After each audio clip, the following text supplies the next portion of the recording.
안녕하세요. 네, 잘 들리세요?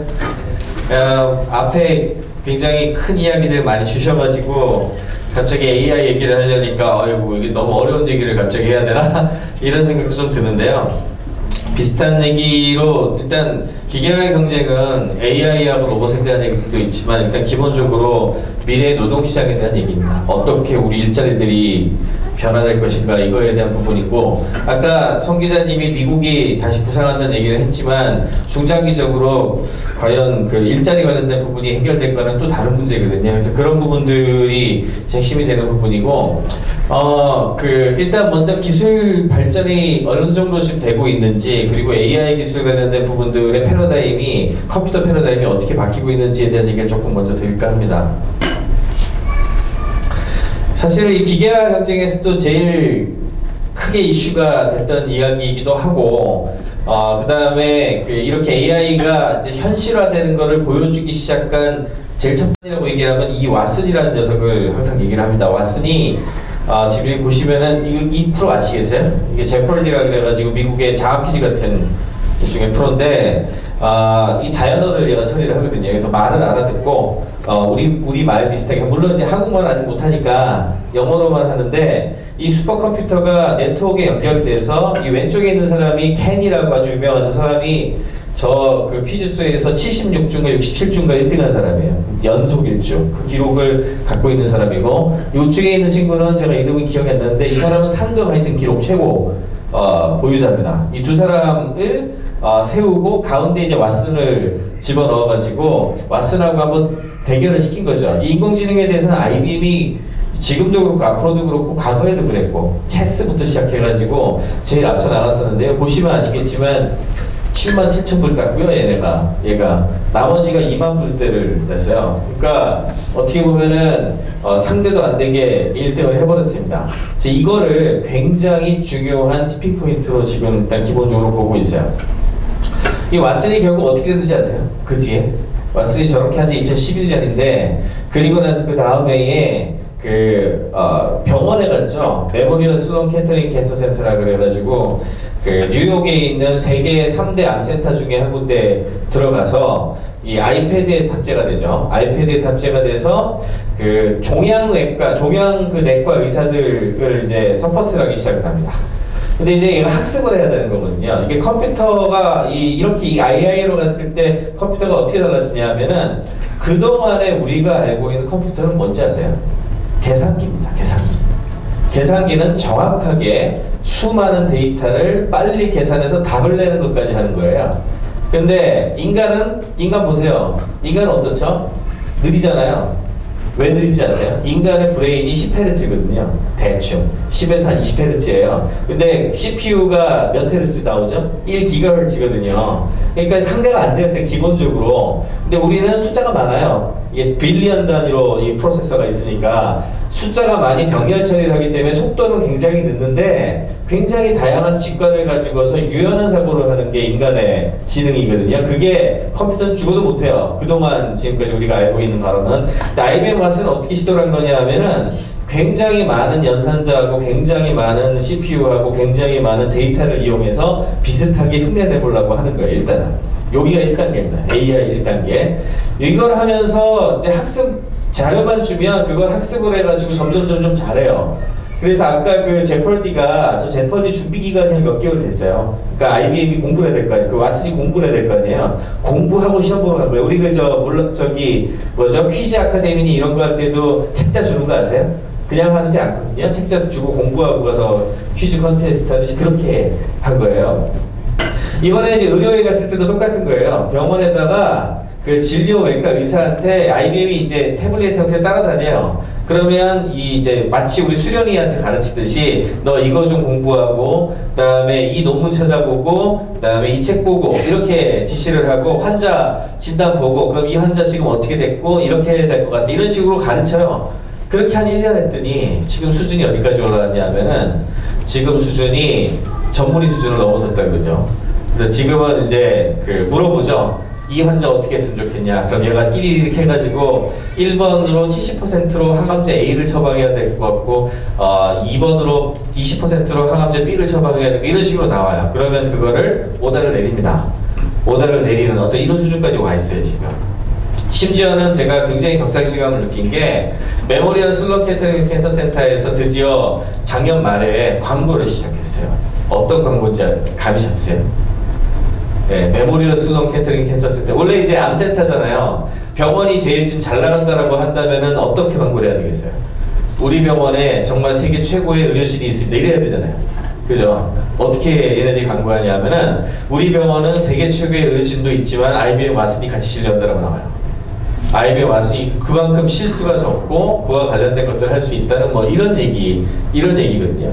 그리고 나서 지금 파이낸스 관련된 부분 이런 식으로 점점 확대가 되기 시작을 했고 이거는 1월 7일 올해 IBM이 발표한 내용이에요. IBM이 왓슨 그룹에 $1 빌리언 투자한다. 예, 1조 원 좀 넘죠. 1조 원 투자를 하고 그 다음에 이 중에 10% 그러니까 1,000만 불 정도는 1,000억 정도, 1,200억 이 정도 되는 돈은 IBM 왓슨과 관련된 스타트업 투자 펀드로 조성을 해요.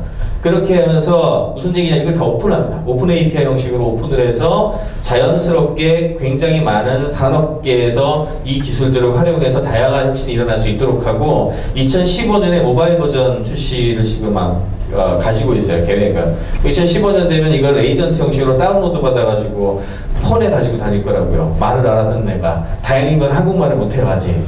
그러니까 영어 버전만 가능하겠지만 하여튼 영어로 자연어로 알아듣고 이야기를 하는 애가 자기가 가지고 다니면서 공부시킬 거 공부시키고 트레이닝 시킬 거 트레이닝 시키면 그 걔가 뭐가 되겠어요? 뭔가 나를 서포트하는 어떤 지식의 어떤 보고가 되겠죠? 그러면 내가 도대체 외우고 공부하고 이게 뭔 소용이 있나 생각 안 드세요?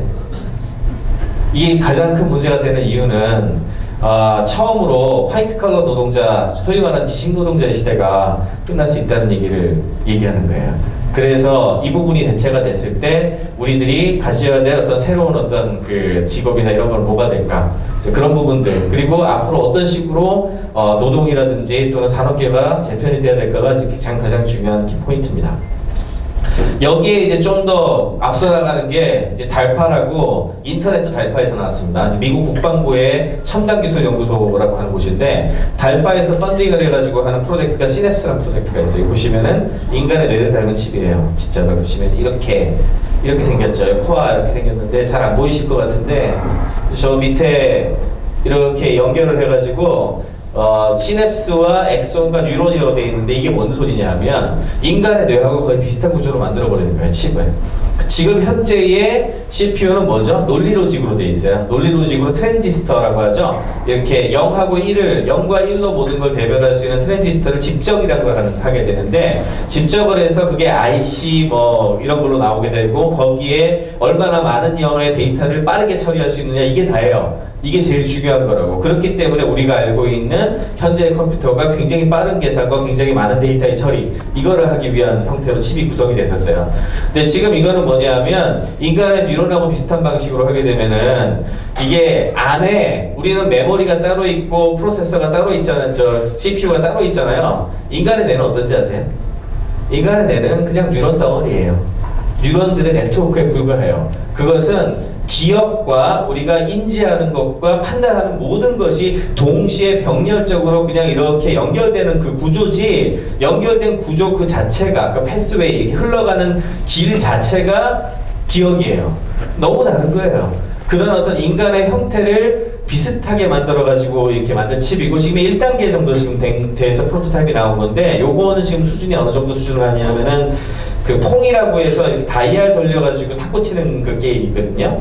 그 게임을 지가 알아서 수행하는 수준 정도 왔어요, 지금. 그 정도 와 있고, 이게 앞으로 시간이 가면 갈수록 네트워크의 속도가 빨라지고 하면은 점점 더 발달할 걸로 보는데, 아예 이제 왓슨은 그래도 어쨌든 소프트웨어를 이용해서 슈퍼컴퓨터를 이용한 거라면, 달파의 시냅스 프로젝트는 아예 이거를 그냥 완전히 인간 구조, 뇌 구조하고 비슷하게 해서 칩을 자체를 바꾸는 프로젝트고요. 그 다음에 요즘 이제 그래서 굉장히 얘기가 많이 되는 그 신개념 컴퓨팅, 가장 뜰 컴퓨팅이 뉴로멀티 컴퓨팅이라는 기술입니다. 뉴로멀티 컴퓨팅 중에서 제일 유명한 프로젝트가 이 두 개인데, 하나는 HRL 칩이라고 해서, 이거는 휴즈라는 회사가 있어요.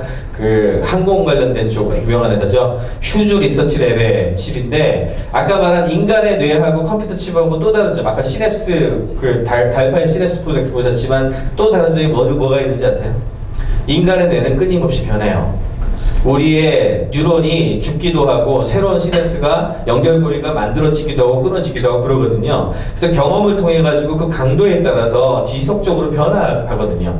컴퓨터는 한 번 사가지고 집어넣으면 변하나요? CPU 변하는 거 보셨어요? 안 변하죠. 그대로 넣어놨기 때문에 시냅스 칩조차도, 시냅스 프로젝트조차도 그 플라스티시티라고 부르는 가속성이 부족해요. 그래서 그게 약점인데, 이 HRL 칩은 여기 보시면 여기 이렇게 이 프로토타입이긴 하지만 이 시그널 가는 거에 따라 가지고 이게 잘 들어오는 거는 그 연결고리가 끊어지고, 안 들어오는 거는 연결고리가 잘 들어오는 건 연결고리가 강화되고, 안 들어오는 연결고리가 끊어지고 하는 것들 이 내부에서 조절을 해가지고 얘를 바꿉니다, 자꾸. 그래서 이거를 이제 집적화하는 프로젝트가 HRL 칩이에요. 이게 장점이 뭐냐면, 지금 단계는 아까 시냅스 프로젝트와 비슷한 단계로 이렇게 퐁 같은 거 하는 단계가 있는데, 차이점은 뭐냐면, 시냅스 프로젝트는 프로그래밍을 어쨌거나 해야 돼요. 그 시냅스 프로젝트에 맞는 그 툴이 있어갖고 이렇게 이 프로그램을 하기 위해서 해야 되거든요. 얘는 프로그램 자체가 필요 없어요.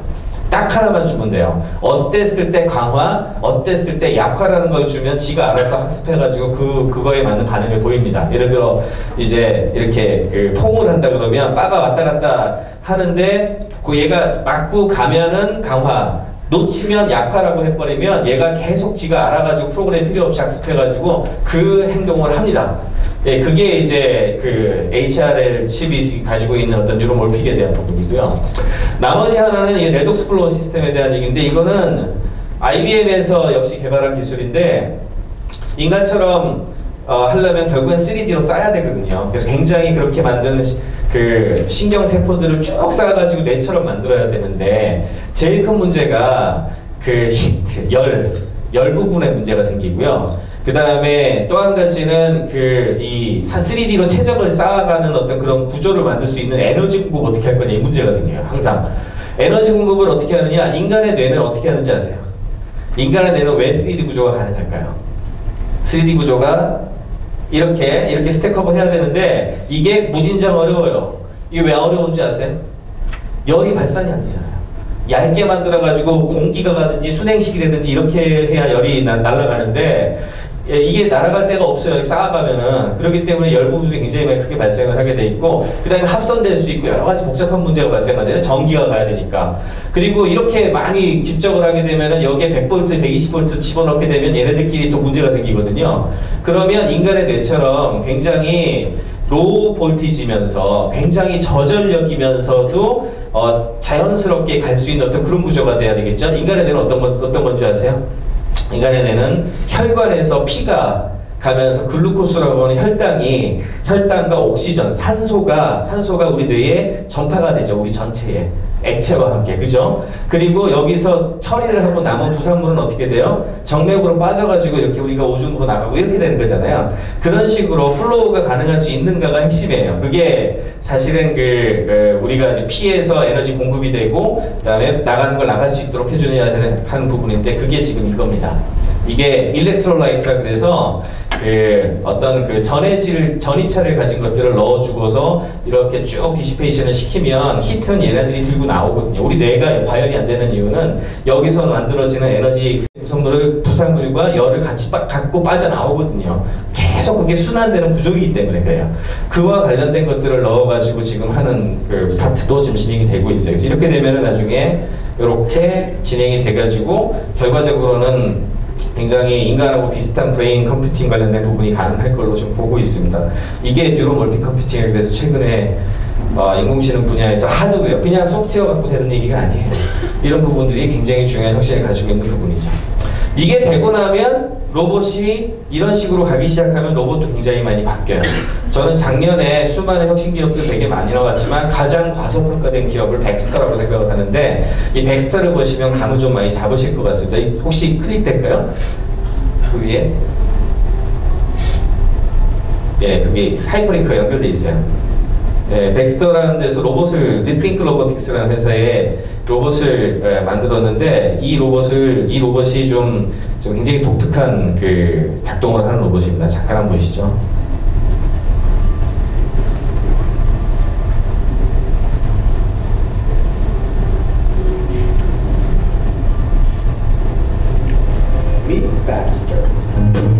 Baxter is Rethink Robotics. 로봇이죠. Product in a revolutionary new category of robots with 로봇을 산업하는 중소기업에서 다 쓰면 좋을 텐데 왜 안 할까요? for manufacturing applications. 답은 간단합니다. 비싸서예요. 비싸서 안 하는데 왜냐하면 산업용 로봇이 지능을 가진 건 아니거든요. 거의 대부분 주어진 일을 프로그래밍 해야 되는데 그 산업용 로봇 프로그래밍 하는 건 굉장한 전문가들이 해야 돼요. 그러니까 그걸 라인을 다 깔고 전부 SOP에 따라가지고 딱딱딱 맞춰가지고 라인 생산하지 않으면 못해요. 그러니까 소규모로 뭘 어떻게 할 수 있는 방법이 전혀 없어요. 그러니까 중소규모 제조에 전혀 못 들어가요. 근데 이거는 인공지능이 좀 탑재된 로봇인데 굉장히 로봇 그 툴을 바꿔가면서 자연스럽게 플러깅 해가지고 동작시킬 수가 있는데요. 저렇게 가지고 와서 그냥 꽂으면 바로 시작되고요. 저 로봇도 미국에서 만들죠. 노 프로그래밍이야. 어떻게 가르치냐면 아까 제가 말씀드린 저게 저 얼굴 보고 있죠. 저걸 잡고 어떤 툴을 가지고서 그 라인에서 뭐를 잡으라고 그러고 이렇게 올린 다음에 이게 학습 버튼이에요. 누르면 그 룰을 하는지 보죠. 잘 못하면 다시 학습시켜요. 그러니까 마치 우리가 그 공장에서 뭔가를 할 때 그 밑에 있는 친구한테 너 일 잘하나 보자 해가지고 그렇게 하지 말고 이렇게 하란 말이라고 가르치는 거하고 똑같은 식으로 동작을 시킵니다. 그렇게 해서 저거를 이제 라인 속도는 인간처럼 빠르진 않죠. 그렇지만 거의 대부분의 일들을 처리할 수 있도록 이제 프로그래밍이 가능해요. 저걸 한 대 한 대 단위로 할 수도 있고 자유롭게 프로그래밍 가능하니까 아주 다양한 데 쓸 수 있겠죠. 인공지능이 들어간 걸로 인해 가지고 저게 얼마인 줄 아세요? 저희 22,000불입니다. 세이프티 케이지 보시면 굉장히 안전해요. 22,000불이면 2천 몇백만 원이죠. 비싼가요? 쌀까요? 애들은 비싸다 그래요. 슈퍼바이저 한 명만 있죠 지금. 저렇게 되면은 아시아에 제조를 가질 이유가 없어요. 왜냐하면 저 라인들을 쭉 가지고 있는 것만으로 가능한데 그 보통 5만 불 정도 예를 들어 준다고 하면은 저거를 이제 두 대를 살 수 있잖아요. 1년 연봉 가지고 두 대를 살 수가 있게 되는데 두 대를 사면 어떻게 되죠? 쟤네들은 24시간 일하지 파업도 안 하지.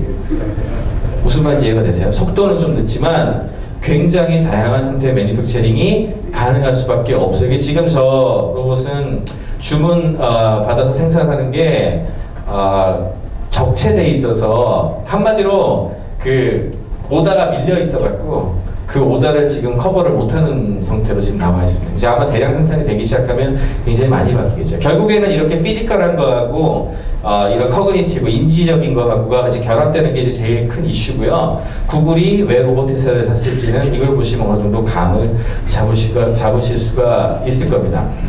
저처럼 이제는 이제 어찌 보면 이렇게 기술들이 발전을 해가지고 인간들의 어떤 잡을 뺏어가는 거는 피할 수가 없는 어떤 그런 부분들이 있습니다. 옛날에 산업혁명 시대에도 러다이트 운동이라 그래서 영국에서 방적하던 사람들 그 기계 들어올 때 다 때려 부시고 다니기도 했죠. 우리 일자리 뺏어간다고. 근데 결국에는 일자리의 형태가 바뀌었고 그 다음에 그 여러 가지 어떤 변화가 산업의 변화가 나타났듯이 지금의 변화도 이제 그런 전체적인 변화를 눈앞에 두고 있다는 것을 반드시 알아야 될 것 같고요. 다만 속도가 그때 산업혁명 때보다 너무 빨라요. 지금 너무 빠르기 때문에 그 부분에 대해서 이런 어떤 너무 과도한 충격을 좀 흡수할 수 있는 어떤 그런 제도와 정책이라든지 그런 부분들이 필요하고, 그렇지만 중요한 건 뭐냐면 못하게 막으면 딴 데서 합니다. 제일 대표적인 얘기를 드릴 수 있는 게 영국이 사실은 자동차 산업이 제일 빨리 갈 수 있었거든요. 기술 발전 단계도 더 위에 있었고. 그렇지만 영국은 말의 도시였어요.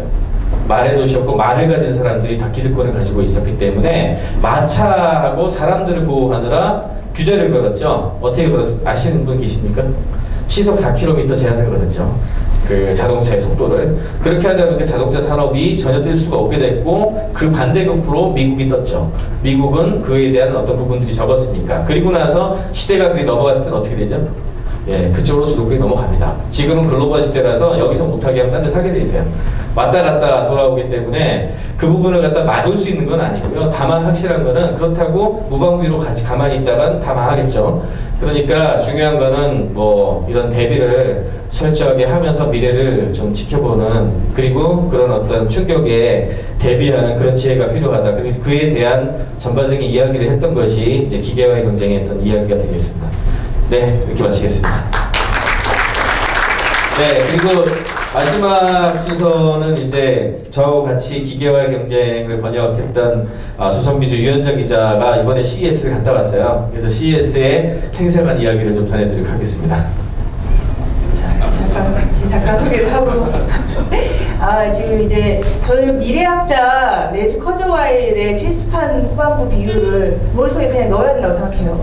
이제 체스판 발명가하고 황제가 있었는데 너무 체스판이 재미있어가지고 어떻게 네가 이렇게 재밌는 게임을 발견했느냐, 너한테 모든 보상을 해주겠다고 얘기를 한 거예요. 체스판 발명가가 그 체스판이 총 64개의 칸으로 돼 있는데 첫 번째 칸에는 살 1톨, 두 번째 칸에는 살 2톨, 4톨, 8톨 이렇게 2배씩만 달라고 얘기를 했어요. 얘기를 했는데 너무 쉬운 거예요. 너무 보상이 잡히고 싶어서 좋다 그렇게 얘기를 했는데 32번째 가니까 40억 톨이 된 거예요. 제가 이제 어젯밤에 2 곱하기 32승을 구글에 넣어가지고 해봤거든요. 32번 쳐가지고 했더니 정말 42억 얼마가 나오더라고요. 그럼 33번째 칸 가면 다시 2배를 하면 80억 톨이잖아요. 그래서 두 가지 전설이 이제 나오는데 그 황제가 에베레스트 산보다 높은 쌀을 그 체스판 발명가한테 줬다는 얘기가 있고, 아니면 줄 수 없어서 오히려 그 체스판 죽였다는 얘기가 있습니다. 근데 지금 기술의 진화 속도가 마치 체스판 후반부를 넘어선 것처럼 그렇게 빠르게 변하고 있어요. 왜냐하면 제가 느끼는 게 저의 상상력을 넘어서요. 지금 기술의 발전 속도가. 방금 두 분이 발표해 주신 것도 마찬가지고. 그래서 지금 우리가 이 기술의 속도를 볼 때 항상 이 체스판 후반부에 우리가 들어와 있다는 거를 마음속에 생각하면 세상이 좀 보이지 않을까 싶습니다. 그래서 이 레지 커즈와일은 이런 속도로 가면은 2029년에는 인공지능이 우리 일반 사람들의 그 수준을 넘어서고, 2045년도가 되면 인류 총 지혜의 합을 넘어서서 굉장한 특이점이 나타나고, 그때는 인류는 불멸한다고 생각하고, 지금 69이신데 그때까지 살기 위해서 비타민 150개 정도 먹고 있다고 하더라고요.